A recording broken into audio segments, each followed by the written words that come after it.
Bienvenidos a Relatos Vivos. Yo soy Iván. En esta segunda parte de El Profeta, de Khalil Gibran, trataremos el comer y beber, el trabajo, la alegría y el dolor, las casas, la ropa y el comprar y vender. Comenzamos. El comer y el beber. Entonces, un viejo que tenía una posada dijo: «Háblanos del comer y del beber». Y él respondió: «Ojalá pudierais vivir de la fragancia de la tierra, y como planta del aire ser alimentados por la luz. Pero, ya que debéis matar para comer y robar al recién nacido la leche de su madre para apagar vuestra sed, haced de ello un acto de adoración, y haced que vuestra mesa sea un altar en el que lo puro y lo inocente, el bosque y la pradera, sean sacrificados a aquello que es más puro y aún inocente que el hombre. Cuando matéis un animal, decidle en vuestro corazón: el mismo poder que te sacrifica, me sacrifica también. Yo seré también destruido.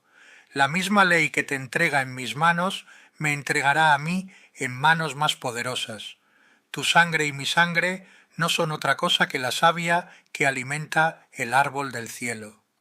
Y cuando mordáis una manzana, decidle en vuestro corazón: tus semillas vivirán en mi cuerpo, y los botones de tu mañana florecerán en mi corazón, y tu fragancia será mi aliento, y gozaremos juntos a través de todas las estaciones. Y en el otoño, cuando reunáis las uvas de vuestras vides para el lagar, decid en vuestro corazón: yo soy también una vid, y mi fruto será llevado al lagar, y como vino nuevo será guardado en vasos eternos. Y en el invierno, cuando sorbáis el vino, que haya en vuestro corazón un canto para cada copa, y que haya en ese canto un recuerdo para los días otoñales, y para la vid y para el lagar. El trabajo. Entonces dijo el labrador: «Háblanos del trabajo». Y él respondió, diciendo: «Trabajáis para seguir el ritmo de la tierra y del alma de la tierra, porque estar ocioso es convertirse en un extraño en medio de las estaciones y salirse de la procesión de la vida, que marcha en amistad y sumisión orgullosa hacia el infinito. Cuando trabajáis, sois una flauta, a través de cuyo corazón el murmullo de las horas se convierte en música. ¿Cuál de vosotros querrá ser una caña silenciosa y muda cuando todo canta al unísono? Se os ha dicho siempre que el trabajo es una maldición y la labor una desgracia. Pero yo os digo que cuando trabajáis, realizáis una parte del más lejano sueño de la tierra, asignada a vosotros cuando ese sueño fue nacido. Y trabajando, estáis en realidad amando a la vida. Y amarla a través del trabajo es estar muy cerca del más recóndito secreto de la vida. Pero si, en vuestro dolor, llamáis al nacer una aflicción y al soportar la carne una maldición escrita en vuestra frente, yo os responderé que nada más que el sudor de vuestra frente lavará lo que está escrito. Se os ha dicho también que la vida es oscuridad, y en vuestra fatiga os hacéis eco de la voz del fatigado. Y yo os digo que la vida es, en verdad, oscuridad cuando no hay un impulso. Y todo impulso es ciego cuando no hay conocimiento. Y todo saber es vano cuando no hay trabajo. Y todo trabajo es vacío cuando no hay amor. Y cuando trabajáis con amor, os unís con vosotros mismos, y con los otros, y con Dios. ¿Y qué es trabajar con amor? Es tejer la tela con hilos extraídos de vuestro corazón, como si vuestro amado fuera a usar esa tela. Es construir una casa con afecto, como si vuestro amado fuera a habitar en ella. Es plantar semillas con ternura y cosechar con gozo, como si vuestro amado fuera a gozar del fruto. Es infundir en todas las cosas que hacéis el aliento de vuestro propio espíritu, y saber que todos los muertos benditos se hallan ante vosotros observando. He oído a menudo decir, como si fuera en sueños: el que trabaja en mármol y encuentra la forma de su propia alma en la piedra, es más noble que el que labra la tierra. Aquel que se apodera del arco iris para colocarlo en una tela transformada en la imagen de un hombre es más que el que hace las sandalias para nuestros pies. Pero, yo digo, no en sueños, sino en la vigilia del mediodía, que el viento no habla más dulcemente a los robles gigantes que a la menor de las hojas de la hierba. Y solamente es grande el que cambia la voz del viento en una canción, hecha más dulce por su propio amor. El trabajo es el amor hecho visible, y si no podéis trabajar con amor, sino solamente con disgusto, es mejor que dejéis vuestra tarea y os sentéis a la puerta del templo y recibáis limosna de los que trabajan gozosamente. Porque si horneáis el pan con indiferencia, estáis horneando un pan amargo, que no calma más que a medias el hambre del hombre. Y si refunfuñáis al apretar las uvas, vuestro murmurar destila un veneno en el vino. Y si cantáis, aunque fuera como los ángeles, y no amáis el cantar, estáis ensordeciendo los oídos de los hombres para las voces del día y las voces de la noche. La alegría y el dolor. Entonces dijo una mujer, háblanos de la alegría y del dolor. Y él respondió, vuestra alegría es vuestro dolor sin máscara, y la misma fuente de donde brota vuestra risa fue muchas veces llenada con vuestras lágrimas. ¿Y cómo puede ser de otro modo? Mientras más profundo cabe el dolor en vuestro corazón, más alegría podréis contener. ¿No es la copa que guarda vuestro vino la misma copa que estuvo fundiéndose en el horno del alfarero? ¿Y no es el laúd que apacigua vuestro espíritu la misma madera que fue tallada con cuchillos? Cuando estéis contentos, mirad en el fondo de vuestro corazón y encontraréis que es solamente lo que os produjo dolor, lo que os da alegría. Cuando estéis tristes, mirad de nuevo en vuestro corazón y veréis que estáis llorando, en verdad, por lo que fue vuestro deleite. Algunos de vosotros decís, la alegría es superior al dolor, y otros, no, el dolor es más grande. Pero yo os digo que son inseparables. Vienen juntos, y cuando uno de ellos se sienta con vosotros a vuestra mesa, recordad que el otro está durmiendo en vuestro lecho.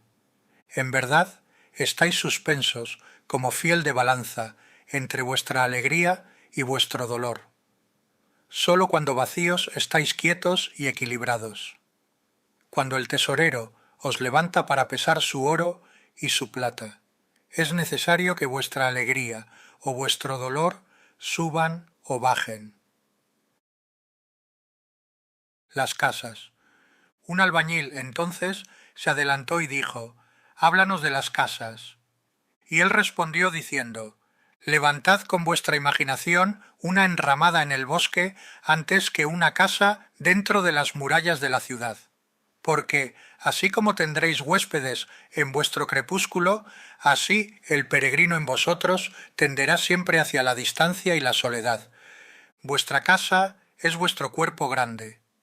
Crece en el sol y duerme en la quietud de la noche, y sueña. ¿No es cierto que sueña? Y que, al soñar, deja la ciudad por el bosque o la colina. ¿Cómo pudiera juntar vuestras casas en mi mano, y como un sembrador esparcirlas por el bosque y la pradera? Los valles serían vuestras calles, y los senderos verdes las alamedas, y os buscaríais el uno al otro a través de los viñedos, para volver con la fragancia de la tierra en las vestiduras. Pero todo eso no puede ser aún. En su miedo, vuestros antecesores os pusieron demasiado juntos, y ese miedo durará aún un poco. Por un tiempo, aún los muros de vuestra ciudad separarán vuestro corazón de vuestros campos. Y decidme, pueblo de Orfalese, ¿qué tenéis en esas casas? ¿Y qué guardáis con puertas y candados? ¿Tenéis paz, el quieto empuje que revela vuestro poder? ¿Tenéis remembranzas, los arcos lucientes que unen las cumbres del espíritu? ¿Tenéis belleza que guía el corazón desde las casas de madera y piedra hechas hasta la montaña sagrada? Decidme, ¿Las tenéis en vuestras casas? ¿O tenéis solamente comodidad y el ansia de comodidad, esa cosa furtiva que entra a una casa como un huésped y luego se convierte en dueño y después en amo y señor? ¡Ay! Y termina siendo un domador, y con látigo y garfio juega con vuestros mayores deseos. Aunque sus manos sean sedosas, su corazón es férreo. Arruina vuestro sueño solamente para colocarse al lado de vuestro lecho y escarnecer la dignidad del cuerpo. Hace mofa de vuestros sentidos y los echa en el cardal como frágiles vasos. En verdad os digo que el ansia de comodidad mata la pasión del alma, y luego camina haciendo muecas en el funeral. Pero vosotros, criaturas del espacio, vosotros, inquietos en la quietud, no seréis atrapados o domados. Vuestra casa no será un ancla, sino un mástil. No será la cinta brillante que cubre una herida, sino el párpado que protege el ojo. No plegaréis vuestras alas para poder pasar por sus puertas, ni agacharéis la cabeza para que no toque su techo, ni temeréis respirar por miedo a que sus paredes se rajen o derrumben. No viviréis en tumbas hechas por los muertos para los vivos, y aunque magnificente y esplendorosa, vuestra casa no se adueñará de vuestro secreto, ni encerrará vuestro anhelo. Porque lo que en vosotros es ilimitado habita en la mansión del cielo, cuya puerta es la niebla de la mañana, y cuyas ventanas son las canciones y los silencios de la noche. El vestir. Y un tejedor dijo: Háblanos del vestir. Y él respondió diciendo: Vuestra ropa esconde mucho de vuestra belleza, y sin embargo no cubre lo que no es bello, y aunque buscáis en el vestir el sentiros libres en vuestra intimidad, podéis hallar en él un arnés y una cadena. ¿Cómo pudierais enfrentar al sol y al viento con más de vuestra piel y menos de vuestro ropaje? Porque el aliento de la vida está en la luz del sol, y la mano de la vida en el viento. Algunos de vosotros decís: es el viento del norte el que ha tejido las ropas que usamos. Y yo digo: ¡ay! Fue el viento del norte. Pero fue la vergüenza su telar y la debilidad de carácter dio sus hilos, y cuando terminó su trabajo rió en el bosque. No os olvidéis que el pudor no es protección contra los ojos del impuro. Y cuando el impuro no exista más, ¿qué será el pudor sino los grillos y la impureza de la mente? Y no olvidéis que la tierra goza al sentir vuestros pies desnudos, y los vientos anhelan jugar con vuestros cabellos. El comprar y el vender. Y un mercader dijo: Háblanos del comprar y el vender. Y él respondió: La tierra os entrega sus frutos, y vosotros no conoceréis necesidad si sabéis solamente cómo llenaros las manos. Es en el intercambio de los dones de la tierra donde encontraréis abundancia y seréis satisfechos.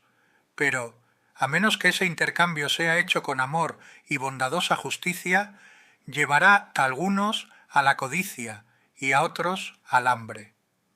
Cuando, en el mercado, vosotros, trabajadores del mar, y los campos y los viñedos, encontréis a los tejedores y alfareros y vendedores de especias, invocad al Espíritu guía de la tierra, para que vaya en medio de vosotros, y santifique las medidas, y para que pese el valor de acuerdo con el valor. Y no permitáis que el de las manos estériles, el que quiere venderos sus palabras al precio de vuestra labor, intervenga en vuestras transacciones. A ese hombre deberéis decirle: ven con nosotros a los campos, o ve con nuestros hermanos a la mar y arroja tu red, que la tierra y el mar serán espléndidos para ti como lo son para nosotros. Y si vienen los cantores y los bailarines y los tañidores de caramillo, comprad de sus dones. Porque ellos son también cosechadores de frutos e incienso, y lo que ellos traen, aunque hecho de sueño, es ropaje y alimento para vuestro espíritu. Y antes de abandonar el mercado, ved que nadie se marche con las manos vacías. Porque el Espíritu Señor de la tierra no dormirá en paz sobre los vientos hasta que las necesidades del último de vosotros sean satisfechas. Y ahora, antes de terminar, compartimos una reflexión final sobre esta segunda parte de El Profeta. En esta segunda parte, el profeta baja de las grandes ideas al terreno de la vida diaria. Ya no habla solo del amor, los hijos o el dar, sino de comer, trabajar, habitar una casa, vestirse, comprar y vender. Y eso es muy importante, porque la espiritualidad no vive solamente en los templos, en las oraciones o en los momentos solemnes. También vive en lo cotidiano. Gibran nos recuerda que el trabajo no debería ser solo una carga o una obligación. El trabajo también puede ser una forma de entregar algo de nosotros al mundo. No siempre será fácil, no siempre será justo, no siempre será reconocido, pero incluso en el esfuerzo diario puede haber dignidad.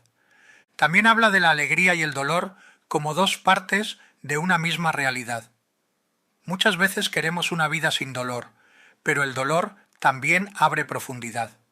Nos enseña, nos rompe, nos vuelve más humanos. Y la alegría, cuando llega después de haber sufrido, se vuelve más verdadera. En esta parte aparece una mirada muy bonita. La vida no está dividida entre lo espiritual y lo normal.